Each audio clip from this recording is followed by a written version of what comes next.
Oui, shalom peuple dédié, shalom, shalom, bonjour, bonsoir, ça dépend à l'heure à laquelle vous nous suivez. Nous sommes là avec notre frère bien-aimé Emmanuel Kamanji et on passe un bon temps avec lui.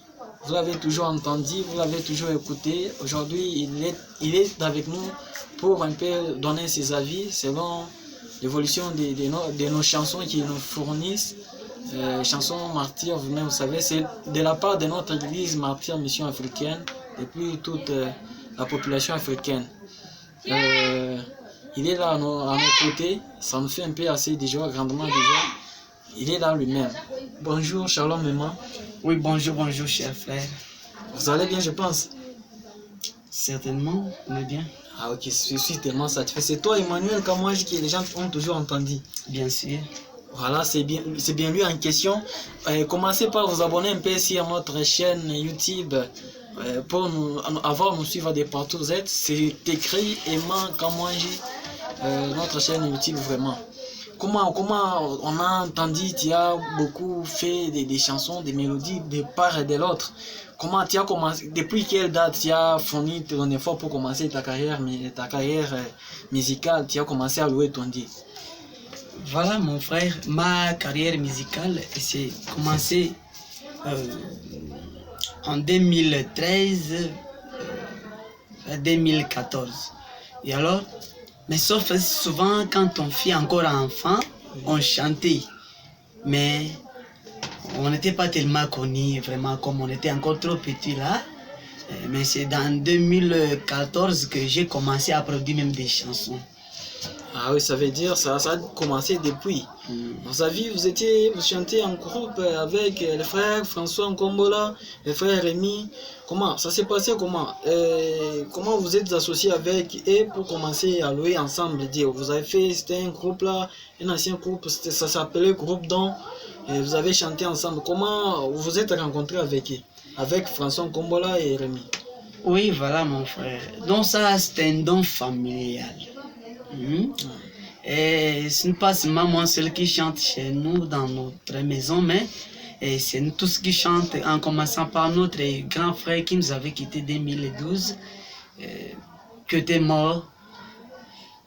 Nous sommes restés 4 personnes, mais nous avons notre grand frère qui a été aussi séduit comme ça, on ne peut pas le parler. Et voilà, et nous sommes restés maintenant à 3 qui chantent chez nous. Et donc François Nkombola et Rémi, c'est les grands frères de la famille.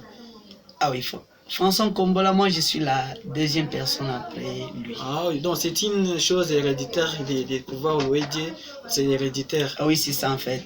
En tout cas, c'est ça te fait. Mais mes condoléances, je vous ai entendu, vous avez parlé d'un grand frère qui vous a quitté. Oui, merci mon cher. On commence par là, par vous souhaiter des condoléances. Bon, quel est votre effort dans la production des chansons? Vous avez composé beaucoup de chansons là en fait. Quel est votre effort, quelle est votre arme qui vous pousse à faire une chanson? Comment vous faites pour faire une chanson? Oh, si souvent, quand j'avais composé ma première chanson, c'était la chanson Confusion. Ça m'avait arrivé en rêve, hein? J'avais rêvé comme ça. C'est par là que j'ai commencé à composer des chansons. Et quand je me suis réveillé, je me suis dit non, il me faut composer une chanson selon ce rêve. Et c'était ça vraiment. En tout cas, c'était un appel dédié, on peut dire. Oui, ça en fait. C'est un appel dédié. Et comment vous faites pour composer une chanson? Vous pouvez vous réveiller un bon matin, vous dites non, je vais chanter comme ça, ou bien vous avez une référence quelconque qui vous pousse à méditer une chanson? Oui, malgré qu'on a des idées, on a quoi, mais surtout nous sommes basés sur la Bible. Hein? Ah oui. C'est en lisant la Bible. C'est la Bible qui nous permet de composer des chansons. Vraiment. Ah, c'est la Bible, donc vous consultez la Bible et vous faites des chansons. Oui, c'est ça. Par exemple, vous avez consulté la Bible pour nous faire quelle chanson parfois? Bon, prenons l'exemple de Monsanto. Il y a une chanson qui est en train de faire un grand trajectoire dans des provinces, dans des villes, tout ça, donc qui vibre beaucoup. Une chanson lingala, ça s'appelle comment? Monsanto. Est-ce qu'il y a une référence, une corrélation entre la Bible et cette chanson? Ah oui, tu sais quoi? Toutes toutes nos compositions, si tu les suis très bien, vous entendrez qu'il y a toujours des références bibliques. Donc c'est juste pour vous montrer que nous, on ne ramasse pas des versets dans des riz comme ça, tu ramasses ça et tu commences à composer. Non, non, ce n'est pas ça. Nous sommes surtout basés sur la Bible. Nous prenons les références bibliques. Hein? Avant tout, nous cherchons le thème. Après avoir eu le thème, on cherche maintenant les références bibliques. C'est ça. Comme par exemple Monsanto là. Oui, comme la chanson Monsanto. Si vous suivez au début là, j'ai commencé par lire la Bible. J'ai donné là Isaïe chapitre 6. Oh, il y a Isaïe chapitre 6, sur le premier verset jusqu'au verset 3. J'ai donné là. Ah ok. Bon, par là, nous pouvons profiter de l'occasion de lire ensemble avec nos chers spectateurs qui nous suivent de partout. Isaïe chapitre 6, le verset 1 jusqu'au verset 3. Verset 3, voilà. Ok, on dit... L'année de la mort du roi Osias. Et j'ai vu le Seigneur assis sur un trône très élevé, et les pans de sa robe remplissaient le temple. Des séraphins se tenaient au-dessus de lui. Ils avaient chacun 6 ailes. Des dons ils se couvraient la face, des dons ils se couvraient les pieds, et des dons ils se servaient pour voler. Ils criaient l'un à l'autre et ils disaient: Saint, Saint, Saint est l'Éternel des armées, toute la terre est pleine de sa gloire. Voilà, si tu avais écouté partout, vous tu devrais dire Amen ensemble avec nous. Amen. En tout cas, ça me fait une très grande fierté d'avoir prendre ces bonnes notes ici de la Bible, la parole de Dieu, et nous prêcher ça dans des chansons. Vraiment. En tout cas, moi, je suis d'abord assez joyeux et assez motivé de ça. Maintenant, comment? C'est quoi votre langue d'origine, votre propre langue qui vous parle? Parce que je vois, vous avez beaucoup de chansons dans des langues différentes. Pour arriver même à fournir l'effort, nous faire une chanson anglaise.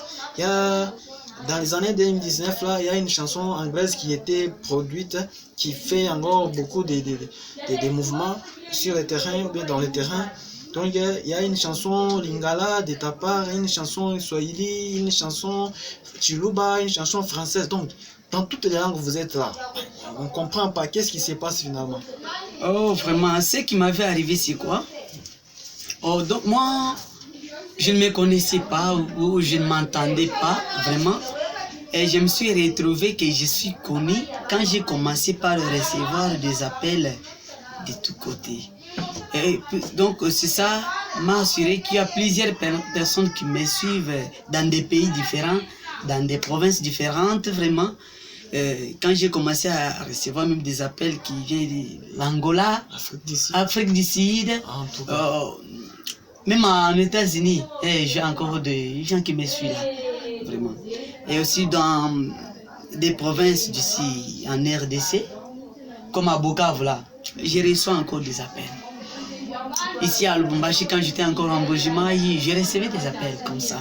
Et donc je me suis dit non, c'est comme c'est tout le monde qui me suit veut vraiment, il faut que je fasse de façon que tout le monde soit un peu satisfait et que tout le monde se retrouve dans les langues, vraiment. En tout cas, c'est l'effort juste que vous avez fourni pour satisfaire toute la population selon leur pays, leur province, partout où ils nous suivent. Ils vous suivent en fait.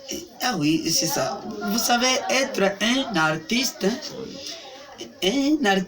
doit se débrouiller pour être un peu mûr dans toutes les langues afin de passer un peu le message, parce que les chansons sont des prédications. Ce n'est pas que quand je prêche seulement pour celle-là de ma province non plus. Il faut aussi partager ce message, ces prédications chez tout le monde, vraiment. C'est simple. En tout cas, c'est mieux, c'est très génial. En tout cas, je suis satisfait. Mais une dernière question, une toute dernière question pour notre conversation, notre débat. Oui.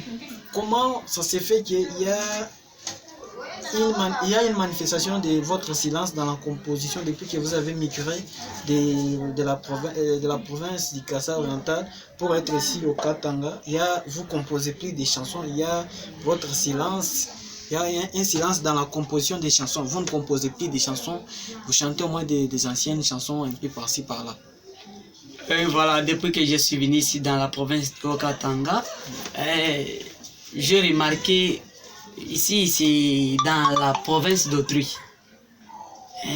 Je me suis conditionné de ne plus composer une chanson Tsholuba ici à Lubumbashi. Comme je suis là ici à Lubumbashi, je commencerai à composer des chansons seulement françaises, Swahili, Lingala et non de Tsholuba ici. C'est ce que Mais du fait qu'il y a nos confrères, nous sommes toujours là, les confrères kassaïens, les confrères qui nous parlent de Tsholuba. Comment vous avez décidé comme ça? Ok, il y a les gens qui parlent mieux Tsholuba, qui entendent encore mieux Tsholuba. Vraiment mon frère. Non, j'ai une chanson de Tsholuba. Elle est nouvelle. Oui. Mais je ne l'ai pas encore chantée dans des bonnes sonorisations, dans des enregistrements comme on les faisait là-bas. C'était composé quand j'étais encore là-bas en Bojima. C'était conformément à un thème prêché par l'apôtre. Juste ça, la chanson de Memaneba avec toi. Mais ici à Lubumbashi, j'ai déjà composé des chansons. Celle des Français et l'autre de Lingala. Et qu'est-ce qui vous empêche d'en avoir publié? Vraiment, jusque-là, j'attends. Quand on aura un peu de bons instruments, on va le chanter. Ça sera balancé sur YouTube, sur WhatsApp, pour que tout le monde ait ça. En tout cas, je suis ravi, totalement ravi de vous entendre parler de tout ça. C'est un débat avec notre frère bien-aimé que tout le monde connaît au nom de Mani Kamwanji, qui est un grand compositeur, chanteur, compositeur de notre église martyre. Les gens nous suivent de partout. Pour plus d'informations, vous pouvez nous suivre encore assez sur notre chaîne. Je vous ai dit, abonnez-vous massivement dans notre chaîne YouTube. Emma Kamwanji, c'est écrit pareil. Vous allez nous suivre de partout. Et je vous passe encore beaucoup de salutations. Je vous remercie de nous avoir suivis. Je ne sais pas si vous avez aussi un mot dernier à nous dire. Voilà. Moi, je salue tout le monde qui me suit partout. Et surtout mes abonnés. Vraiment, tout le monde qui me suit sur Facebook et WhatsApp. Vraiment, je vous remercie beaucoup de vous avoir. Vraiment, que Dieu vous bénisse. Que Dieu vous bénisse. Amen, Ce n'est pas amen. que je m'arrête par ici, mais j'ai encore un devoir à dépasser. Même à Kinshasa, il me faut arriver là. Je vais circuler partout là, quitter Kinshasa, retourner en Bojima et aussi revenir. Pour partager la bonne nouvelle de Dieu. Ah oui, c'est un peu ça. Ah oui, c'est bien, c'est bien. Merci beaucoup.